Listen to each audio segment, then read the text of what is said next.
October মাসেই যে ঘটনাটি ঘটেছিল, একে একে প্রায় আমরা পুরোপুরি ২টি বৎসর পার করে ৩য় বৎসরে আমরা অবস্থান করছি চাঞ্চল্যকর রায়হান হত্যা মামলা। এবং বর্তমানে রায়হান হত্যা মামলার অবস্থা এবং পরিস্থিতি নিয়ে আমরা আপনাদের কাছে হাজির হয়েছি। আপনারা অনেকেই আমাদের কাছে কল করে অথবা কমেন্টের মাধ্যমে জানতে চান যে চাঞ্চল্যকর রায়হান হত্যা মামলার বর্তমান অবস্থা কি, বিচার হচ্ছে কি না, সব বিষয়ে কিন্তু আপনারা জানার চেষ্টা করেন। আমরা আজকে রায়হানের বাসাতে এসেছি এবং রায়হানের মা আছেন আমার সামনে বসে। তাছাড়া রায়হানের বোন যিনি লন্ডনে বসবাস করেন, লন্ডন থেকে দেশে আসছিলেন রায়হান হত্যার মামলার বিষয়ে হয়তো উকিলের সাথে বা মামলার অবস্থান জানার জন্য। তো তিনিও আমাদের পাশে বসা আছেন, রুবা। আমরা তার সাথেও কথা বলব। তাছাড়া রায়হানের একমাত্র মেয়ে আলফা, যাকে 2 মাস 10 দিনের বয়সে রেখে রায়হান মারা গিয়েছিলেন, সেই আলফাও কিন্তু অনেক বড় হয়ে গেছে, কথাও বলতে পারে, কথাও বলি। আমরা চেষ্টা করবো আলফাকে একবার নিয়ে আসার জন্য। ছোট্ট মানুষ, সে হয়তো বসতে চাচ্ছে না, তারপরেও চেষ্টা করব শেষ পর্যায়ে আলফাকে দেখানোর জন্য যে আলফা কেমন আছে এবং আলফার অবস্থা কি, কত বড় হয়েছে, সব বিষয়ে। তো আমরা প্রথমেই একটু কথা বলবো আমার বোনের সাথে, যিনি লন্ডন থেকে আসছেন। আপনাদেরকে জানিয়ে দিই, বেশি কথা বলতে পারবো না। তিনি দেশে আসার পরে বর্তমানে শারীরিকভাবে অসুস্থ হয়ে পড়েছেন। দেশের আবহাওয়ার সাথে হয়তো একটু সমস্যা হয়ে গেছে এই সময়ের সাথে। তো আসলে বেশি কথা বলতে পারবো না ওনার সাথে, যতটুকু সম্ভব হয় জানানোর চেষ্টা করছি। তো বোন, কেমন আছো তুমি?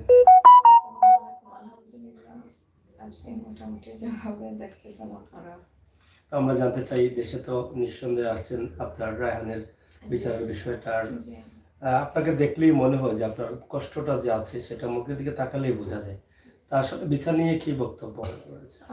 বিচার তো মানে খুবই সম্ভাবনা ছিল যে লাস্ট ডিসেম্বরে মানে একটা রায় হওয়ার সম্ভাবনা ছিল প্রায়, কিন্তু একদম মানে শেষ পর্যায়ে এসে জজ বদলি হয়ে যাওয়াতে এখন সবকিছু আবার এলোমেলো হয়ে গেছে।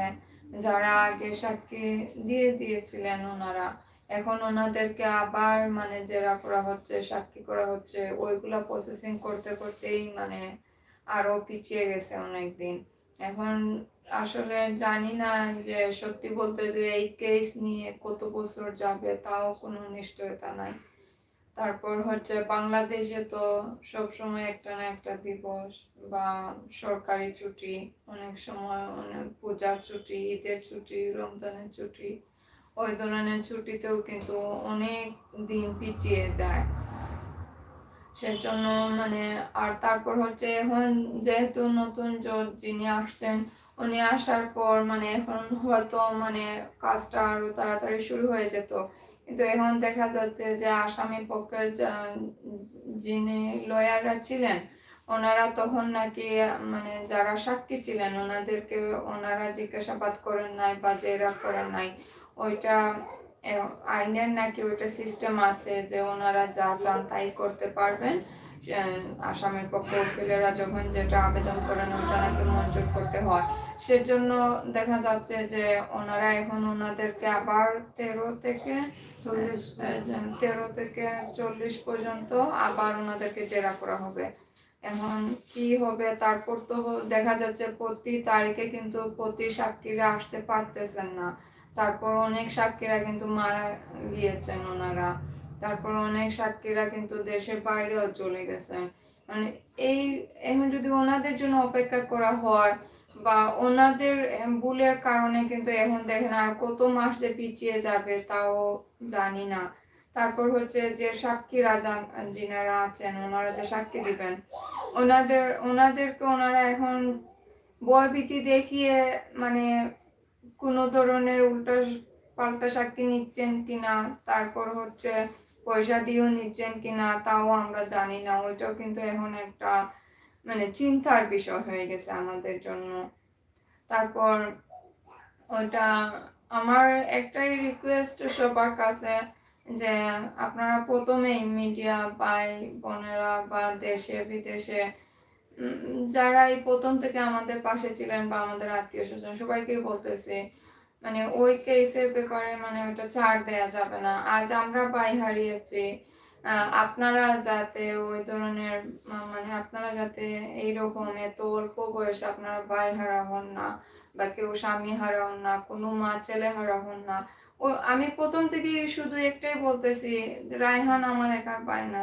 আপনারা মনে করেন আপনাদের একটা সন্তান, আপনাদের একটা ভাই, আপনাদের এই দেশের একটা তরুণ যুবক, মানে এত অল্প বয়সে যে যে মানুষটা ঘর থেকে ভালো বের হয়ে গেল, সকালে ওই মানুষটার লাশ আসলো। আর যাতে মানে কেউ ওইরকম হয় না, ওইটাই আমার মেসেজ। সব সময় ওই মেসেজটাই আমি সবাইকে দেই যে তারপর দেখেন কারা মারলো, যে বাইরে জায়গা থেকে উঠে এসে আমাদের সিলেটের মাটির একটা লোকাল একটা ছেলেকে ওইভাবে 3টা ঘন্টার ভিতরে নিয়ে মেরে ফেললো একটা মানুষকে।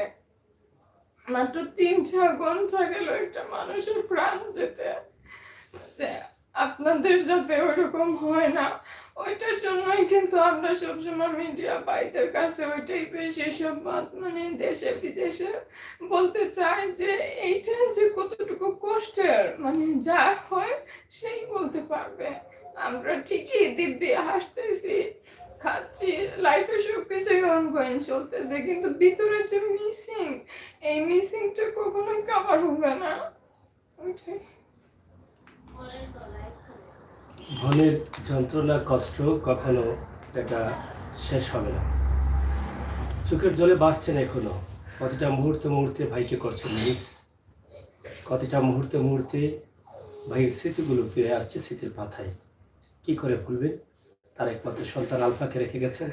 যখনই আলফা বাবা বাবা ডাকি, তখনই ফুফু অথবা তার দাদির, আলফার দাদির কলিজায় আঘাত লাগে, কলিজাটা ফেটে চৌচির হয়ে যায়। কি করে আলফার বাবাকে তারা ফিরিয়ে দিবে, কোথা থেকে আলফার বাবাকে আলফার সামনে নিয়ে আসবেন, সেটাই কিন্তু অনেক যন্ত্রণার। বোন একটি কথা বলেছেন, আপনারা শুনেছেন, এভাবে যেন অল্প বয়সে কোনো বোন বিধবা হতে না হয়, এভাবে অল্প বয়সের ভাইকে যেন কোনো বোন হারাতে না হয়, এভাবে যেন আমাদের সমাজে এগুলো না চলে। সেই জন্য আপনারা সবাইকে সজাগ থাকতে হবে, সতর্ক থাকতে হবে। এই মামলার বিচারটা হওয়া পর্যন্ত আপনাদের সকলের সহযোগিতা থাকতে হবে, সেটাই কামনা করেছেন। কান্না তো থামছে না, কান্না তো হবেই। বিচার হয়ে গেলে কি তাদের স্মৃতিগুলো মুছে যাবে? বিচার হয়ে গেলে কি তারা তাদের রায়হানকে ফিরে পাবে? পাবে না। কিন্তু মনের মধ্যে একটা সান্ত্বনা আসবে, অপরাধীদের বিচার হয়েছে। আর অপরাধীদের বিচার হলেই এটা শুধু সমাজের জন্য কলঙ্ক মুক্ত না, সারা পৃথিবীর জন্য কলঙ্ক মুক্ত, দেশের জন্য কলঙ্ক মুক্ত। এই অপরাধীদের বিচার যদি সুস্থ বিচার হয়, তাহলে অন্য অপরাধীরা এরকম কাজ করতে ভয় পাবে। ধীরে ধীরে সমাজ থেকে অপরাধ কমে যাবে। তাই তাদের একটাই দাবি, এই অপরাধ কমার জন্য যেভাবে প্রথম থেকে সহযোগিতা করে আসছিলেন, এখনই যেন এই সহযোগিতা থাকে। এখনো তারা কিন্তু আশঙ্কায় আছেন, তাদের মামলা, রায়হান হত্যা মামলার বিচার হচ্ছে কিনা, হবে কিনা। ইতিমধ্যে আপনারা শুনেছেন কিছু সাক্ষী মারা গেছেন, কিছু সাক্ষী বিদেশে গেছেন, আবার 13 থেকে 40 পর্যন্ত সাক্ষীদের আবার জবানবন্দি নেওয়ার জন্য আবেদন চলছে এবং হচ্ছেও।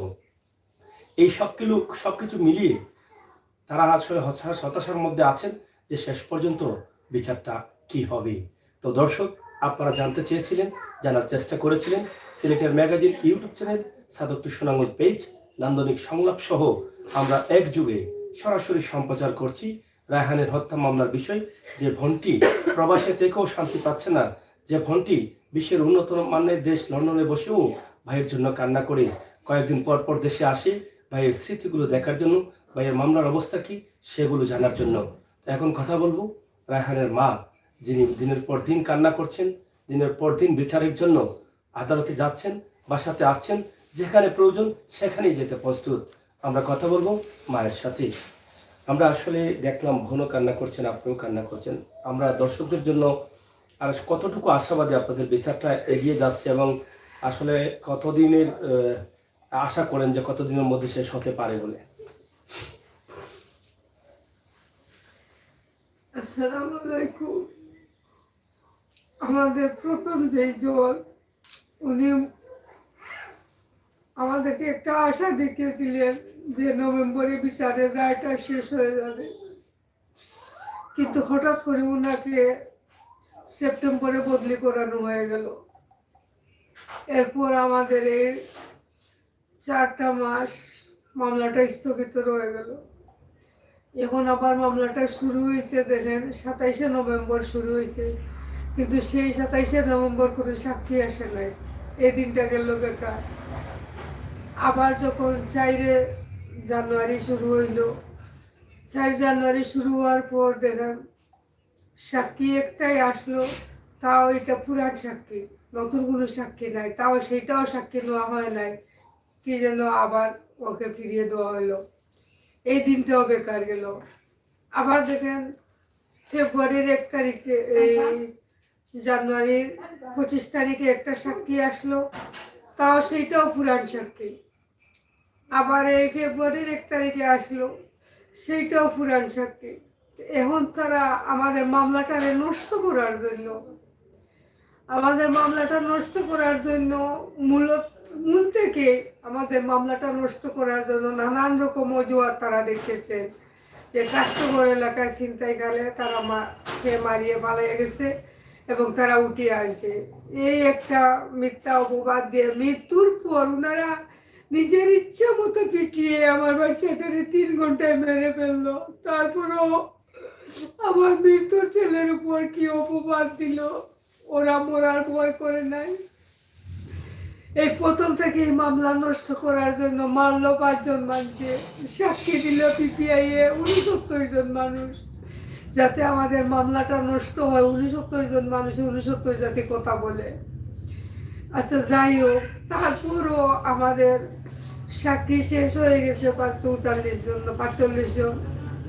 এখন আবার এই মামলাটারে নষ্ট করার জন্য আবার তারা দাবি করছে আকবরে জেরা করে নাই, হারুনে জেরা করে নাই, এর জন্য আবার 13 নম্বর থেকে 40 নম্বর সাক্ষী আবার শুনানির জন্য। এই সাক্ষীগুলো শুনানিতে কতদিন পিছিয়ে যাবে। আগে দেখেন সপ্তাহে 3 দিন আমাদের সাক্ষীগুলা চলছিল, এখন দেখা যায় মাসে মাত্র 2 দিন বা 3 দিন। তাও সাক্ষী আসে, কোনো সময় আসে না, তাও নতুন না পুরাতন সাক্ষী। এইরকম করে করে মামলাটা আমাদের কত বছর যাবে জানি না। 3 বছরে মামলাটা পা দিল। কিন্তু আপনারা দেখেন আমার ছেলের কোমরে হাড্ডি গুটিও মনে হয় নাই। কিন্তু এই যে আসামিগুলা, ওদেরকে দেখে মনে হয় ওদের একটা পশমও পড়ে নাই। আমি জানি না আমার বাচ্চারে কোনো ওয়ারেন্ট নাই, ইস্যু নাই, কোনো মামলা নাই, তারা জানিয়া মেরে ফেললো সাথে সাথে। কিন্তু অথচ তারা নিজেরা মার্ডার করলো, চাক্ষুষ খুন করলো। তারপরও তাদেরকে আইনের মাধ্যমে তাদের বিচার হচ্ছে। আজ 3 বছর ধরে তারা জেলে আছে, কিন্তু তাদেরকে দেখে মনে হয় তাদের একটা পশমও পড়ে নাই, কিংবা তাদের একটুকু ব্যথা লাগে না। এবং তারা এখনো মনের মধ্যে এটাই আশা নিয়ে আছে যে তারা একদিন বাইরে তারা আমাদেরকে দেখে নিবে, রায়হানের মাকে দেখে নিবে, যারা সাক্ষী দিছে তাদেরকে দেখে নিবে। আকবর সরাসরি বলছে এইটা হাসানের কাছে।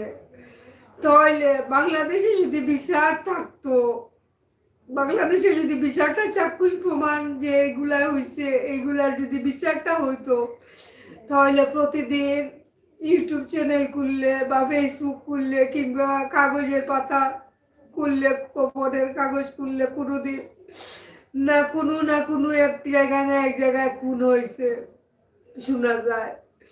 তাহলে এই খুনগুলা আর হইল না। যদি বিচারটা ঠিক মতো হইতো, বিদেশের মতো যদি এই বিচারটা হতো, চুরি করলে হাত কাটা হবে, মার্ডার করলে তার সাথে সাথে ফাঁসি হবে। আর বাংলাদেশের বিচার 5 বছর, 7 বছর, 10 বছর চলে যায়, কোনো বিচারই হয় না। লাস্টে দেখা যায় আসামিরা বাইর হয়ে তারাই আবার এই যারা মারলো তাদেরই আত্মীয় স্বজনদের আবার তারাই মারার সুযোগ পায়। এই সুযোগটা পাওয়ার একমাত্র কারণ হইল বাংলাদেশের বিচারটা ঠিক মতো হয় না। আইন আছে, আদালত আছে, সব কিছু আছে, কিন্তু বিচারটা ঠিক মতো হচ্ছে না। বিচারটা যদি ঠিক মতো হইতো, তাহলে এইরকম ভাবে বাংলাদেশে খুন হইতো না, রাহাজানি হইতো না। আমার বাচ্চাটা সুস্থ ঘর থেকে এইখান থেকে বাইরে গেল। আমার বাচ্চাটা 5:45, 5:45টার দিকে বাইরে গেল, রাত্রে 8টায় কাজ থেকে বাইরে হইল। সে সাউদিতে, রিকাই বাজার সাউদিতে এসে গাড়িতে উঠার জন্য সে প্রস্তুত, গাড়িতে উঠবে।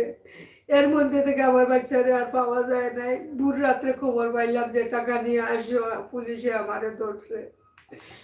এত তরতাজা, এত জ্যান্ত মানুষটারে মারিয়া শেষ করলো মাত্র 3 ঘন্টায়।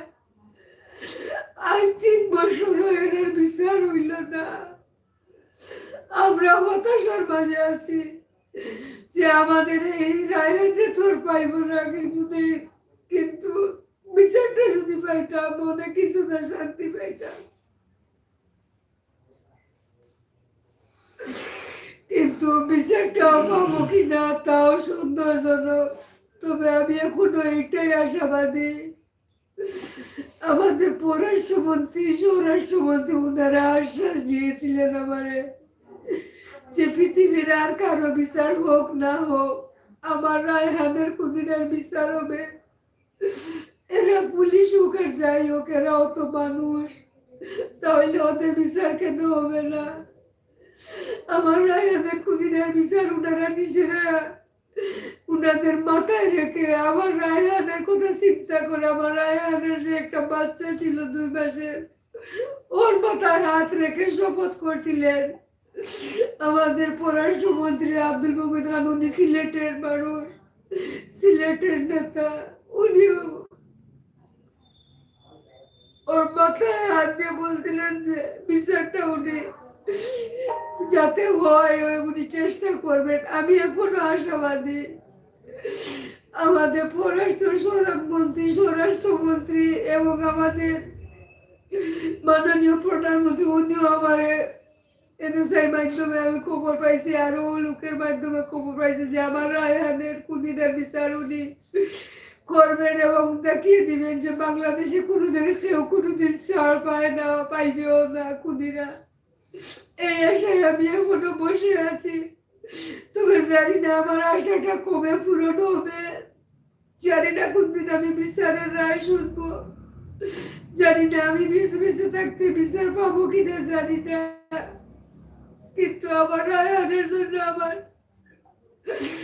এক মুহূর্ত আমি ভুলতে পারি না। আপনারা নিজেরা দেখেন আমার রায়হানের কথা আমি এক মুহূর্ত ভুলতে পারি না।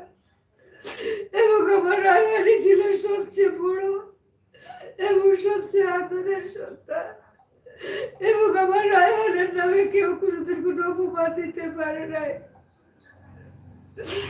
আজ আগামী 19 তারিখ তার জন্মদিন, 19শে ফেব্রুয়ারি তার জন্ম তারিখ। কিন্তু আমার এখন থেকে আমার মনের মধ্যে যে কষ্ট বাড়ছে দিন দিন, যে প্রতি 19 তারিখে আমি তার জন্মদিন পালন করি। কিন্তু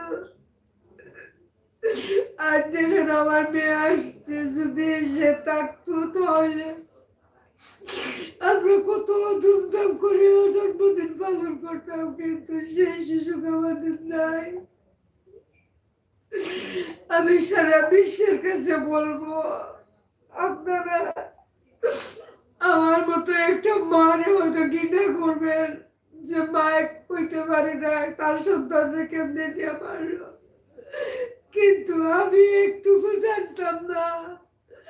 জানলে আমি বলতাম আমাকে মেরে ফেল, আমার রায়হানকে মেরো না।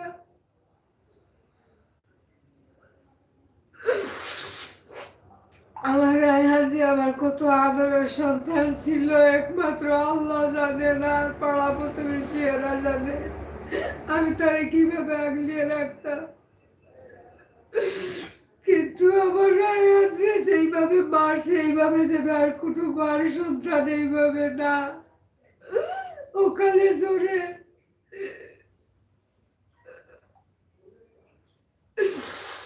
আমার মতো যেন আর কোনো মা এরকম না কাঁদে, আমার মতো যেন আর কোনো মা এরকম রায়হানের জন্য অপেক্ষা না করে বিচারের জন্য কোর্টের দ্বারে দ্বারে, বিচারের জন্য কোর্টের দ্বারে দ্বারে, ব্যারিস্টারের দ্বারে দ্বারে, উকিলের দ্বারে দ্বারে ঘুরতে দেওয়া হয়। জানি না বিচারও পাবো কিনা, তারপরেও আমি আশা মনের মধ্যে দিয়ে বসে আছি। যে বিচারটা যদি পাই অন্তত মনটা আমার একটু শান্তি হবে, আমার রায়ানের আত্মা একটু না একটু শান্তি হবে।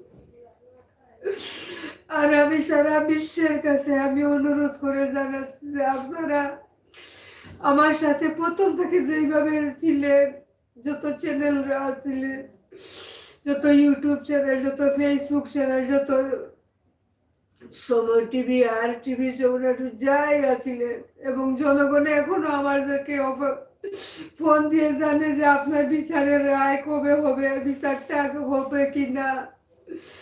আমি বলি সবাইকে যে আপনারা যেইভাবে জানেন আমিও ঠিক সেইভাবে জানি, আমি ব্যক্তিগতভাবে কোনো কিছু জানি না। কারণ বর্তমানে বলছিলেন কোনো আইনজীবী দাঁড়াবে না রায়হানের এই কেসের ব্যাপারে, কোনো আসামির পক্ষে দাঁড়াবে না, কিন্তু এখন দেখেন আসামির পক্ষে প্রায় 5-6 জন উকিল থাকে। ঠিক আছে, থাকে, অসুবিধা নাই, কিন্তু এইটা যেন সবাই মাথায় রাখে যে ওরা অন্যায় অত্যাচার যে যন্ত্রণা দিয়ে আমার রায়ানকে মারছে, সেই খুনিদেরকে বাঁচানোর জন্য যেন উনারা এমন ভাবে না করে নুকলাতি, যাতে এই খুনিরা বেঁচে যায় আর ওই খুনিরা পার পেয়ে যায়। তা না হইলে এই যারা এইভাবে খুনিদের পক্ষ নিয়ে চলতেছে, খুনিদের পক্ষ নিয়ে যেভাবে কথাবার্তা বলে, খুনিদের পক্ষ নিয়ে যেভাবে জেরাশোনা করে, এরা যেন একবার চিন্তা করে যে রায়হানের মা রায়হানের জন্য কাঁদতেছে, তাদেরও ছেলে মেয়ে আছে, তারাও এক মায়ের না মায়ের সন্তান, কোনো না কোনো মায়ের সন্তান। রায়হানের মার কলিজায় যেইভাবে আঘাত লাগছে, তাদের কলিজায় যেন আঘাত এইভাবে না লাগে, তারা তাদের কথা যেন চিন্তা করে। আমি এখনো বলছি যে যারা যত আসার উকিল আসামির পক্ষে থাকুক না কেন, কিন্তু এই আসামিদেরকে বাঁচানোর জন্য যেন কোনো সময় রায়হানের মার কলিজায় আঘাত দিয়ে কথা না বলে, সেইটাই আমি অনুরোধ করব। আর যত জনগণ আছেন সবাই আমার পাশে ছিলেন, এখনো আমার পাশে থাকবেন বিচারের রায় হওয়ার আগ পর্যন্ত। আর বিচারটা যাতে দ্রুত শেষ হয়, বিচারটা যাতে দ্রুত নিষ্পত্তি হয়, এবং বিচারটা যেন সর্বোচ্চ বিচার হয়। আমার রায়হানকে কিভাবে অত্যাচার যন্ত্রণা দিয়ে মারছে মাত্র 3 ঘন্টায়, তাদের বিচারটা যেন এইভাবে তো যন্ত্রণা দিয়ে তারা মারতে পারবে না, কিন্তু ফাঁসি দিয়ে যদি মারা হয়, তাদেরকে যদি ফাঁসির কাঠ করা দাঁড়িয়ে মৃত্যুদণ্ড দেওয়া হয়, তাহলে দুনিয়ার জনগণের যত জুলুমকারী অত্যাচারকারী এরা ভয় পাবে, এবং যত খুনিরা হল আছে উনারাও শাস্তি পাবেন, আর আমার রায়হানের আত্মাও শান্তি পাবে, আমরাও শান্তি পাবো, জনগণও খুশি হবে। তারাও অপেক্ষায় আছে যাতে এই খুনিরার ফাঁসিতে ঝুলিয়ে ওদের রায়টা হয় এবং ওদের মৃত্যুদণ্ড হয়। এটাই আমি আশা প্রত্যাশা আমি আজকে শেষ করছি। ধন্যবাদ। মাননীয় পররাষ্ট্রমন্ত্রী এবং স্বরাষ্ট্রমন্ত্রী সুদৃষ্টি কামনা করেছেন রায়হানের মা। এই শেষ বয়সে জীবনের অনেকগুলো বছর পার করে সন্তানের আদর সুহাগে বেঁচে থাকবেন, শেষ বয়সটা কাটিয়ে দিবেন, কিন্তু সেই সন্তানকে বিদায় দিতে হয়েছে কবরে। সন্তানের বিচারের পাওয়ার আশায় বাসা থেকে আদালত, আদালত থেকে বাসা, আদালত পাড়ায় দৌড়াদৌড়ি করতে হচ্ছে এই বয়সে, প্রতি মাসে প্রতিদিনে। কতদিন আর দৌড়াবেন, আর কত বছর দৌড়াবেন, কখন সন্তানের বিচার পাবেন আর পাবেন কি না তাও কিন্তু সন্দেহে রয়েছেন। এই চাঞ্চল্যকর হত্যা, যেটা নিয়ে শুধু সিলেট না, বাংলাদেশ তথা বিশ্বের বিভিন্ন দেশেই বিচারের দাবি করা হয়েছিল, এবং স্বরাষ্ট্রমন্ত্রী পররাষ্ট্রমন্ত্রী সহ অনেকেই আশ্বস্ত করেছিলেন রায়হান হত্যার বিচার দ্রুত ট্রাইব্যুনালে নিয়ে দ্রুত বিচার হবে। কিন্তু সাক্ষী বেশি থাকার কারণে বিভিন্ন ধরনের সমস্যা দেখা দিয়েছে, তাছাড়া বিচারক পরিবর্তন হওয়ার কারণে মামলাটা আরো পিছিয়ে গেছে বলে দাবি করছেন রায়হানের পরিবার। তো প্রিয় দর্শক, আমরা আশা করব আপনাদের সকলের সহযোগিতায়, আপনাদের সুন্দর কমেন্টের মাধ্যমে যাতে মামলাটি দ্রুত নিষ্পত্তি করা হয়, আইনের আওতায় যারা আছেন আসামিরা তাদেরকে যেন শাস্তি দেওয়া হয়, সেই দাবিটুকু তারা করছেন আমাদের লাইভের মাধ্যমে। প্রিয় দর্শক, কিছুক্ষণ আগে দেখেছেন রায়হানের বোন, মা একা বাসায় থাকার কারণে বা মাকে দেখার জন্য বা ভাইয়ের সন্তান, একমাত্র সন্তান আলফাকে দেখার জন্য এবং রায়হানের অল্প বয়সের স্ত্রীকে দেখার জন্য ছুটে আসেন বারবারই, কিন্তু সেই শুধু লন্ডন থেকেই। এবং গতদিন আদালত পাড়ায়ও গিয়েছিলেন, সেখানে গিয়েও কিন্তু কান্না করেছেন একমাত্র ভাই রায়হানের বিচারের দাবি। কি করে সহ্য করবেন অল্প বয়সে যে ভাইটি স্বপ্ন দেখতো একদিন সে বড় হবে, একদিন সে সন্তানের বাবা হয়ে সন্তানকে বিয়ে দিবে, সন্তানের নাতিনস্যা দেখবে, এই স্বপ্নগুলো তো প্রত্যেকটি মানুষের জীবনে থাকে। কিন্তু রায়হানের চলে যাওয়াটা কেউ মেনে নিতে পারছেন না। আল্লাহ তাআলা সবাইকে ডাক দিবেন, সবাই যেতে হবে এই পৃথিবীর ছেড়ে, কিন্তু কিছু কিছু বিষয় আছে যেটা মেনে নেওয়া যায় না। কিছু কিছু হত্যা আছে আমরা মেনে নিতে পারি না, যা এটা রায়হানের পরিবার মেনে নিতে পারছেন না। মৃত্যু সবাই কিন্তু মৃত্যুর স্বাদ গ্রহণ করতে হবে, আল্লাহর ডাকে সবাইকে যেতে হবে, কিন্তু কিছু কিছু মৃত্যু আছে যেটা মেনে নিতে কষ্ট হয়। তো যাই হোক দর্শক, কথা একটাই, রায়হান হত্যার বিচার হবে কিনা এই বিষয়ে তার পরিবার আজকে হতাশায় রয়েছেন। আমরা কিছুক্ষণ আগে বলেছিলাম আলফাকে একটিবার দেখাবো, সেই আলফাও এখন বাবা বাবা ডাকছে, হয়তো বা বাবার টানে সে আগের মতো নেই, তার চেহারা নষ্ট হয়ে যাচ্ছে, সে যেই জায়গায় দিনে দিনে বড় হবে সেই জায়গায় সে ছোট হচ্ছে। তার মানে এটাই বোঝা যায় এই বয়সের সন্তানরা কিন্তু বাবা বাবা ডাকে, বাবাকে দেখলে সে অনেক খেলাধুলা করে, বাবার হাত ধরে দোকানে যায়, অনেক কিছু করে, কিন্তু আলফা তা থেকে বঞ্চিত। এর জন্য দায়ী কে? কিভাবে পূরণ হবে তার বাবার? আমরা আশা করব আপনারা অবশ্যই আলফার জন্য দোয়া করবেন রায়হানের পরিবারের জন্য, এবং দোয়া করবেন যাতে মামলাটা সুস্থ তদন্ত সাপেক্ষে বিচারটা যেন দ্রুত হয়। আমরা একটু আলফাকে দেখতে চাই। অভাবে একটু তো লইয়াই কি পারবে না আলবারে। একটু নিয়ে আসেন। আর দর্শক, একটু আলফাকে দেখেন। আপনারা হয়তো আলফাকে ছোটবেলায় দেখেছিলেন, সে জন্ম নেওয়ার পরই কিন্তু সারা বিশ্বে, সারা পৃথিবীতে তার চেহারা আপনারা দেখেছেন, কিন্তু এটা অনেক সময় ভাগ্যের হয় আর অনেক সময় দুর্ভাগ্যের হয়। দুর্ভাগ্যবশত কারণে কিন্তু আলফাকে আপনারা ছোটবেলায় মাত্র 2 মাস 10 দিন বয়সে তাকে দেখেছিলেন। এখন কত বড় হয়েছে আলফা দেখবেন, অবশ্যই দেখে বুঝতে পারবেন।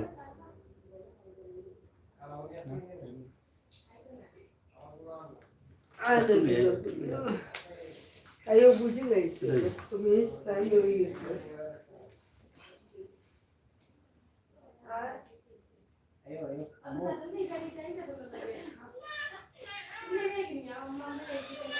নেটওয়ার্কের সমস্যা তোমার চেষ্টা করো, ওটাই বলবো, ওটাই বলবো।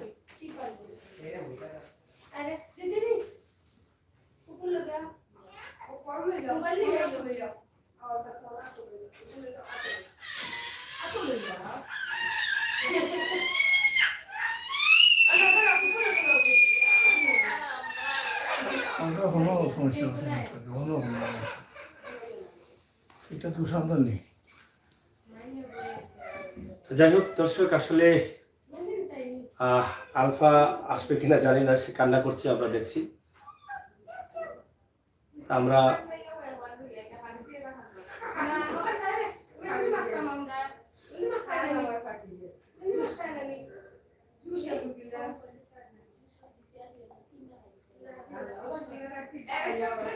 যাই হোক আমরা শেষ করে নিচ্ছি। আপনারা আলফাকে আমরা একটা আলফার পিকচার দিয়ে দিব উপরে, আপনারা সেটাই দেখে নেবেন। আলফার দাদির সাথে এবং কুকুরের সাথে আলফা বসা আছে, যেহেতু সে এখন কান্না করছে, সে আসছে না।